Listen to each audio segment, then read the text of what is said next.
Alright, hey, good evening everybody on YouTube. How we doing? Was on a chat earlier this evening, or I wasn't in the chat. I was in the chat. They were doing a Google Hangout with Mule Team 66, and Dr. Bob was on there and a couple others. Kansas Hillbilly Prepper, Tactical Tony. They were all in there, and it was a good chat and everything. I kind of caught the tail end of it. I didn't watch the whole.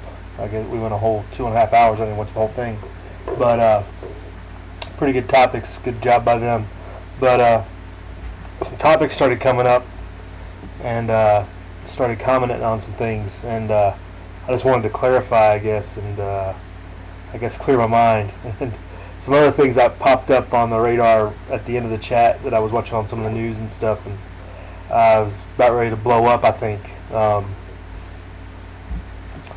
But they were talking about how when push comes to shove, the Patriots and 3%ers and everybody need to be stand their ground, be defensive, and we have to take the first blow from the police state or the Federalist, or I don't know, whatever you want to call it, and kind of like in Lexington and Concord and everywhere else, you can't fire the first shot. We basically have to martyr ourselves. Somebody's going to have to be the martyr to succeed, I guess, or to for things to get going in the direction that they possibly could go. And that brought some good discussion and everything. And without making this too long, or maybe I'll break this down into 2 parts or 3 parts. But I can make a comment that really secession's the only answer, and that brought comments. They're talking about geography and breakdown, and civil wars only this, and I think we're skewed by our history that secession automatically relates to war, which is not necessarily the case. It doesn't have to be that way. Obviously, the people in D.C. would prefer to lean towards that way because they have the power. They have the power to impose on us their will, or impose upon the states. And but secession does not have to be a violent thing. The secession of the original Confederate states did not start violently. Violence was imposed later on after secession had already taken place. So it can happen peacefully if our states demand it, and if the people are awake enough and aware enough to realize that invading other sister states is not the right thing to do, and imposing their will upon other people. I think I really make that point. I think that that's the only way that we can avoid the police state, or totalitarian state, or one world government, or any of those things that are bad and that will impose upon our liberty, is for the secession to take place, is for states to defend the rights of the people. If that does not happen, we will go down the road of every totalitarian and Marxist state and all those others, whatever form we decide to take on, which we're essentially in a socialist democratic system right now. The Republic died in the 17th Amendment when the senators were elected by popular vote and not selected by the state legislatures. That's just the way it is. If the states do not have a voice in the government, in the central seat of power, then the Republic no longer exists. That's just political science. So, knowing that, that's the way I think that's my outlook. And they got to talking about the problems with the immigration bills coming up and everything like that. And then it didn't get any better when I started looking around YouTube, or not YouTube, I'm sorry, on the internet, had some of the news that was coming out right at the end of the chat, and this came under the radar. Let me show you this. So yesterday, under the radar, President declared here, you can see this is whitehouse.gov, President's proclamations, for Loyalty Day. And he made this on April 30th. You can see up here.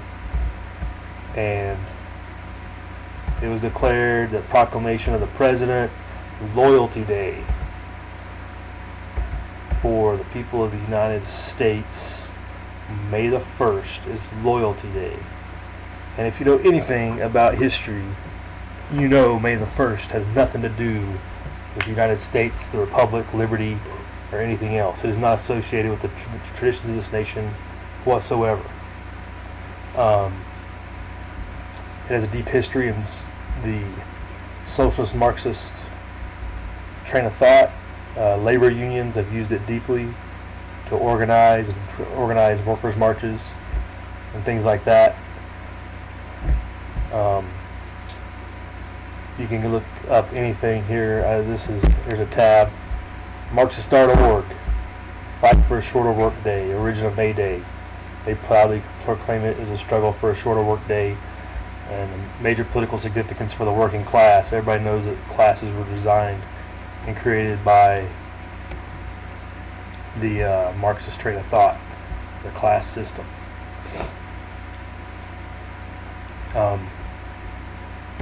Short history of May Day here. They kind of drop back to 1886, kind of in America, with some riots in Chicago and some execution of some anarchist workers. The Marxists take it back to the 19th century and about 1806 among striking workers. And here's a video of good's probably not a good word. Soviet May Day Parade, May 1st. We all like to watch those, right? And I read Russian. And the good Russians always celebrated May Day with the social paradise.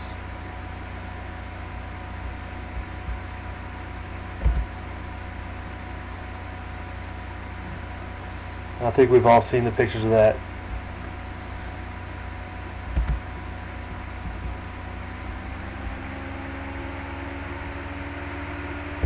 So nothing good comes out of identifying a day of loyalty. And what does this day of loyalty exactly mean? Think about, what are you being loyal to? What is he asking here? And they're asking for loyalty to the state. That's what they're implying here. This is our nation's heritage, and it is what we remember on Loyalty Day. What in the world? I don't know how this got under the radar. I looked on Drudge, and it wasn't on there. I didn't see it on any other news sites or independent sites. But by Public Law 85529 as amended, May 1st of each year is Loyalty Day. So obviously further undermining the tradition of independent citizens that we're supposed to proclaim here, not loyalty to the state.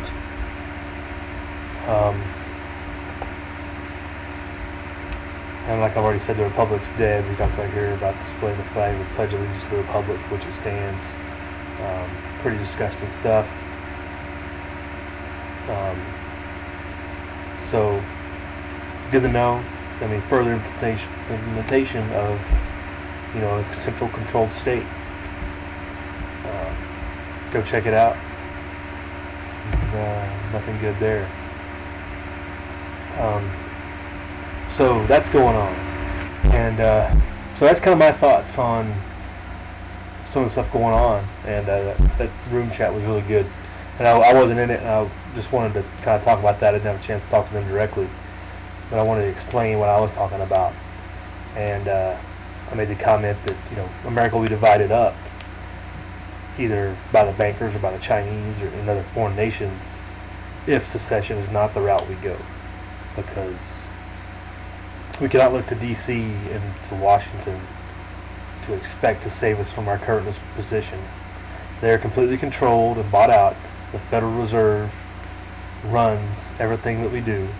The money is the power, and they just print the money to complete certain groups, reward other groups, and whatnot. And I know I've talked on here a lot about. I've started talking a lot about silver and what it could, protecting yourself for future investment. And I don't see that as a like future in an American system. I don't think silver will be allowed in a future system if the Federal Reserve Bank and our monetary system is allowed to continue. Eventually, it will have to be outlawed or just not allowed to be used or compared to a commodity. Silver and gold or precious metals like that, for example. It won't be allowed in the monetary system that the Federal Reserve is trying to create if it for somehow miraculously survives a collapse.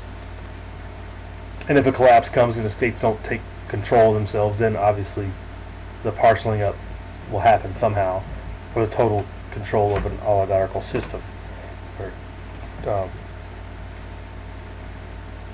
totalitarian system or whatever, where silver will not be allowed either. So whatever comes out on the other side with the collapse of America is the only chance you have of silver and gold being still of value to be used legally. Obviously, it's still going to be good potentially in a barter underground economy. And I was noticing on some courses I was taking for FEMA, it has to do with preparedness and disaster preparedness and stuff. And they threw in black market in there quite a bit. And this is talking about, preventing, this is in a class, this is online, talking about classes that are talking about recovering from operations from potential hazards, floods, tornadoes, whatever. It's talking about avoiding black markets. And I started thinking about that, and I'm like, situations like that, black market is the free market an example. It exemplifies the free market because it is people getting goods and services that they need in any manner possible. Whether you like it or not, people charge in high amounts in disaster scenarios. That's the way goods and services are exchanged, and that is a free market. The black market is. And for them to put that in that course and talking about controlling and avoiding a black market, sees that they're preparing for the eventuality that most Americans will have to go to that black market. I think they're putting it in the minds of the people, the agents, the workers for FEMA and other private government agencies that take these courses, that they will have to, stop black marketing, be on the lookout for it, report it, etc., etc. So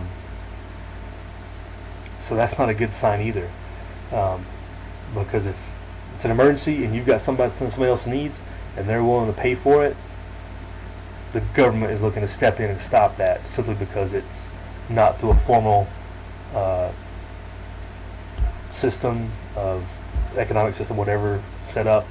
In disaster scenarios, all deliveries and orders may be shut down. If you're trying to barter, they can outlaw that and stuff. In emergency scenarios like it had in Massachusetts recently, we all saw what happened there, and being able to shut down a whole town. What are they going to do? When a disaster hits and people are trying to get water and food and gasoline. And I think it goes back to the whole prepping premise that most of us do and are thinking about and preparing ourselves for, and our families and everything, and hopefully our neighbors and everybody else we're talking to, that the government is going to try to limit your ability to survive at the level that you want to. If they're talking about limiting black market activity, which is going to be the free market in a disaster scenario, they're talking about limiting economic activity that are going to help people survive. So that's a troubling sign that I've seen recently. I've just learned about. I guess I haven't seen it. I've just learned about. And